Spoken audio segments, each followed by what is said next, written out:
ISKCON নিয়ে হচ্ছে আমার যতটুকু মনে হয় ইসকন 1966 সালে প্রতিষ্ঠিত হয়েছিল ইউনাইটেড স্টেটে।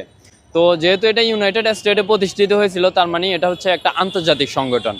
এবং ইসকন নিয়ে যে এত কথা ওঠার পরেও গত 2 দিন আগে ইনকালাব মঞ্চ হচ্ছে একটা সংবাদ সম্মেলন করছে এবং তারাও ইসকনের যে বিষয়ের যে ডিটেলস এটা সরকারকে ক্লিয়ারিফাই দেয়। তো বেসিক্যালি যদি কমন সেন্সলি বলি, একটা আন্তর্জাতিক সংগঠন প্রতিষ্ঠিত হয়েছে 1966 সালে, আর আমার দেশে তাহলে সেটা কবে আসছে, এটা একটা প্রশ্ন।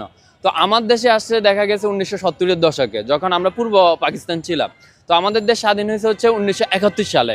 তার মানে এখানে একটা কমন কোশ্চেন চলেই আসে যে আমাদের দেশে আসছে হচ্ছে 1970 সালে, আর আমাদের দেশ স্বাধীন হয়েছে 1971 সালে। তার মানে বোঝা যাচ্ছে ইসকন আমাদের দেশের কোনো যে মন্ত্রণালয়গুলো আছে এগুলো কোনোটার আন্ডারে এখন পর্যন্ত রেজিস্টার্ড হয় নাই হওয়ার জন্য বলছে। তো সরকার এখনও ক্লিয়ারিফাই দেয় নাই।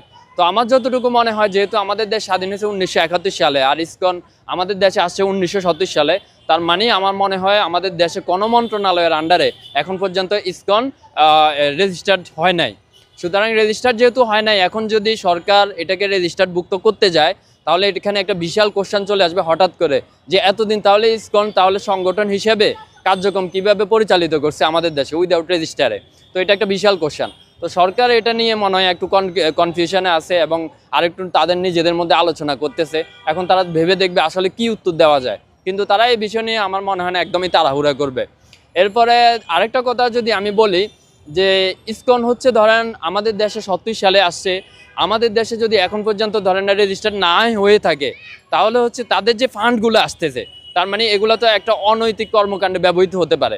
তার মানে এগুলোর কোনো ডিটেলস কোনো মন্ত্রণালয়ের আন্ডারে নাই, কোথা থেকে ফান্ড আসতেছে এবং এই ফান্ডগুলো হচ্ছে কিসের কাজে খরচ হচ্ছে, এবং ইসকন যে আসলে কি মানে কি সংগঠন, মানে তাদের কাজটা কি, তারা কি এনজিও বেসিক নাকি তারা কি রিলিজিয়ান বেসিক নাকি তারা হচ্ছে ধরেন না কোনো পলিটিক্যাল বেসিক, এটাও তো তাদেরকে একটা ক্লিয়ারিফাই দিতে হবে।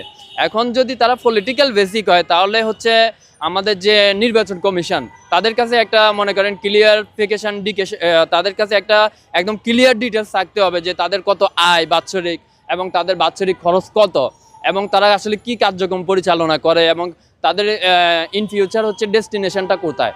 প্রতিটি সংগঠনের হচ্ছে একটা ডেস্টিনেশন থাকে। এখন একটা যখন তারা এই বিষয়গুলো ক্লিয়ার করতে যাবে তখন একজন জেনারেল লোক যারা তারাও কিন্তু কোশ্চেন উঠাবে যে আসলে আপনাদের ফিউচার ডেস্টিনেশনটা কি বা ফিউচার টার্গেটটা কি। তো আমার মনে হয় এই মুহূর্তে সরকার ইসকনের বিষয় নিয়ে একটু বেশি কনফিউশনের মধ্যে পড়ে গেছে, এটা একদম বুঝাই যাচ্ছে। কেননা ইনকালাব মঞ্চ যখন হচ্ছে একটা সংবাদ সম্মেলন করলো এবং ইসকনের ব্যাপারে একদম ডিটেলস চাইলো, তখন সরকার এখানে দ্বিধাদ্বন্দ্বে পড়ে গেছে আসলে কি বলবে। কারণ সরকার নিজেও জানে যেহেতু 1970 সালে আমাদের দেশে আসছে, তখন পূর্ব পাকিস্তান, আমাদের দেশ স্বাধীন হয়েছে 1971 সালে, তার মানে এরা রেজিস্টারভুক্ত হয় নাই। আর এখন যদি সরকার তাড়াহুড়া করে তাদেরকে রেজিস্টারভুক্ত করতে যায় তখন মানুষ প্রশ্ন করবে এতদিন তাহলে উইদাউট রেজিস্টারটা কীভাবে চলছে, এটা একটা বড় বিষয়। এরপরে যদি রেজিস্টার্ড হয়েও থাকে তাহলে এখন কোন মন্ত্রণালয়ের আন্ডারে রেজিস্টার্ড হয়েছে, এটা একটা বড় প্রশ্ন।